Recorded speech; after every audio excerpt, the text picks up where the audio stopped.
I'm interviewing Mr. Allison, the musical director at the School of Rock in Berwyn, Pennsylvania, which is part of the franchise of the mainline extension of the School of Rock. So, Mr. Allison, could you give me a brief summary of your bio and how you landed the job as a musical director at the School of Rock?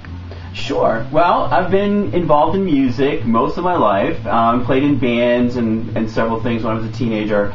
Went to music school. I went to a place called Berkeley College of Music in Boston, where I studied music ed, and then after that I was a private guitar teacher for about 13 years, teaching 65 to 75 students a week. I got married around 1998, and we also, we're going to have our first child, so I had to get a real job, one that had insurance and things like that, and so I stopped teaching, and then right around, I'd say about 2005, 2006, I really started missing teaching, and I was going to get back into it. And it just so happened my wife found an ad on Craigslist for this new place that was opening up at the Paul Green School of Rock in Fort Washington. So I just answered a Craigslist ad and ended up working at the Fort Washington School. We opened up another franchise here at the main line, and I am the music director. So I've been in the organization about 4 or 5 years. Okay. Alrighty. What made you decide to become the musical director? Was it due to you liked the Berwyn area better, or you got more control of the franchise? Well, actually, it was kind of organic the whole way that the thing happened. The director of the Fort Washington School, Jim Love, and I basically started this together, and we kind of learned how to do it together, at the Fort Washington School. And we opened this school 2 years after that, and I got to tell you, as I said, I was a private lesson instructor for years, 13, 14 years, and I never saw my kids play anywhere. I would, they'd come to their lessons every week, and we'd work on songs and whatever, but I never saw them play a gig. And so the very first time I saw one of these shows, because our school is performance based, so in other words, we do shows every 3 months or so, and that's what the kids work towards.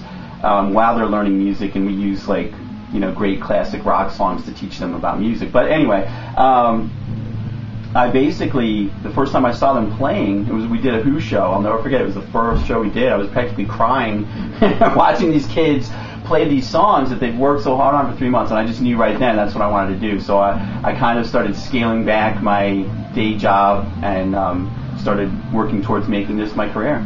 Okay. How do you feel how your students develop their artistic abilities at this school? Basically, and this is the unique thing, this is what's different about our program than most other music schools. And actually, there's a lot of copycatting going on now, because this is such an incredible idea. But we started doing it first, and we're the best at it. So, but basically what it is they have a 45-minute weekly lesson, which is actually a little more than you would normally have at a music store or in a private setting. And but on top of that, they get a 3-hour rehearsal every week. Where, as I said, we're working on putting on these shows, and the experience that the kids get, not only musically and artistically, but just personally, the growth that you see happen in these kids. You see these shy kids that would never say boo walk into this school, and after they do 2 or 3 shows, they've kind of got a little strut going on, and they're rock stars, And I mean, that is the most important thing about this program. So we not only teach the kids music, and we use, like I said, the best rock and roll songs ever created to teach them the music, but then they also get this added component of performing on stage. And let me tell you something, they can use that whether they become musicians or not. They can look back, because every one of our shows has 150 to 200 attendees. So, and we do the shows right here at the school. And if they, when they're doing a college presentation or the first time they have to speak in front of a large group, they can look back on the sign and say, hey man, I played these Queen songs in front of 200 people. I can do this, and you can see that confidence that it builds. Okay. And how many students are taught here weekly on average? We're always growing. We started this school in 2009, right when everything collapsed. So it's been a little bit tougher row to hoe than the Fort Washington. Fort Washington blew up as soon as we opened it. we were at, I think our first season we had 45 kids, and now they're at about 150. We're just over 100, and we've been open for just about 2.5 years. So we are slowly creeping up on the numbers that we need, but it's a little bit, like I said, it's just a different environment. So about 100 students. Okay. And what percentage of your students that you see truly pursue a musical career? Well, and that's the thing. I mean, very few, just like everything else, like kids that play sports or kids that study math, whatever it is, very, very few of them are going to end up being professional athletes or what have you. But it doesn't. That doesn't matter. I mean, like with music, like, and I say this to the kids all the time. Like, there's no time that you spend on music is ever wasted. And I may be biased, but it is the greatest hobby in the world. And if you can entertain your family or even yourself, or just playing, the act of playing music is a beautiful thing. And so it doesn't matter whether they become professionals or not. The percentage will be very small. First of all, it takes a special kind of person to want to make music their life, because it's very unstable. And not everybody is suited to that. If you're worried about like how much money you're making every week and insurance and things like that, music is not the place to go for that sort of stability. So, but again, I would recommend this program to anybody who's across the spectrum. Okay.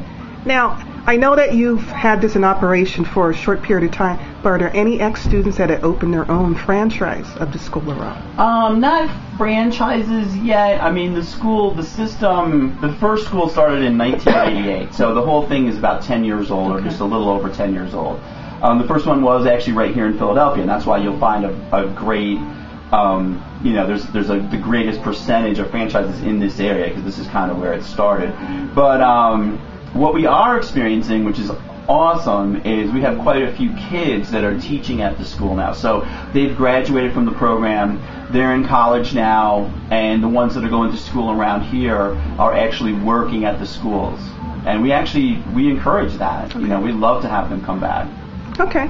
And do you have any theories on music that you use history of music in your classes? Oh yeah, well, I actually designed the guitar curriculum for the whole Paul Green system. So they use my method, if you will, across the country. But on top of that, I mean, that's basically what we're doing when we introduce these kids to these bands, and it's almost like a mission to keep this music alive, because there's so many distractions for kids now. Way more than what I had when I was a kid. I mean, I didn't have video games or anything like that. So they have so many things that are diverting their time that they're not being exposed to some of these older songs, And I do like career days at middle schools all the time, especially this time of year. And I go through, and it's just astounding to me how little young kids know about classic rock music, And if they don't have parents that are really into music or older siblings, they just kind of go with whatever's happening on the radio, which at this stage of the game is not that great. It's not. Yeah. So what we do is, like, for example, last season we did a Rolling Stones show. So we'll talk about the things that make the Rolling Stones great. Like, he does some very technical things with, his tuning of his guitar, and he only uses 5 strings.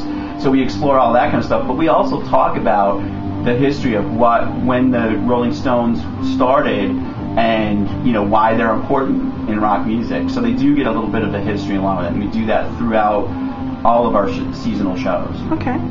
And what do you believe is the most significant part of the School of Rock purpose in the mainline community?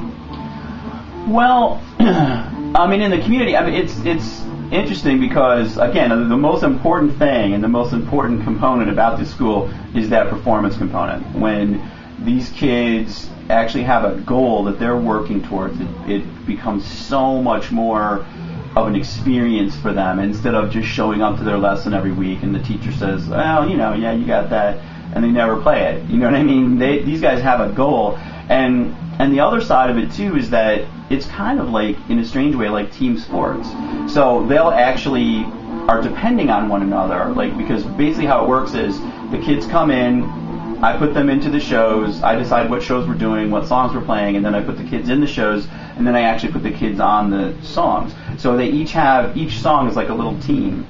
And if you don't do your part, like if you don't learn your part for the weekend that we're going to practice your song, or you aren't prepared for rehearsal, then you're letting down the other kids that are on your team for that song, and they don't get to rehearse their song because you weren't ready. And that's that positive peer pressure aspect that really is the motivating force. More than anything I can say to them, they will really latch on to that and be more concerned about what their friends are thinking. So, I mean, as far as like the community, we do many charitable things in the community. We have something called the Delta Squad, which is like a house band. The kids have to audition to get into it, and then we have them as like a promotional tool that we'll send out.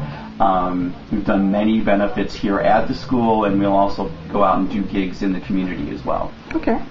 And do you ever have any parents who gave up on a music career and now use the School of Rock as a way to support their children's dreams? That is probably our number one client right there. Okay. Is somebody that used to. Like, most of the parents here have played music at some time or another, and if they haven't, there are people that are very interested in music. Again, it's like it's one of those things that once you see the effect it has on the kids. You don't have to really do much convincing about the worth of the program, but most of the people that bring their kids here are people that have enjoyed music or have played music in the past. And we also do an adult program, which is amazingly fun as well. So all the parents get to do like a 10-week program, and then we'll do a gig out at a bar somewhere, instead of just doing it at the school here. Okay. And let's see.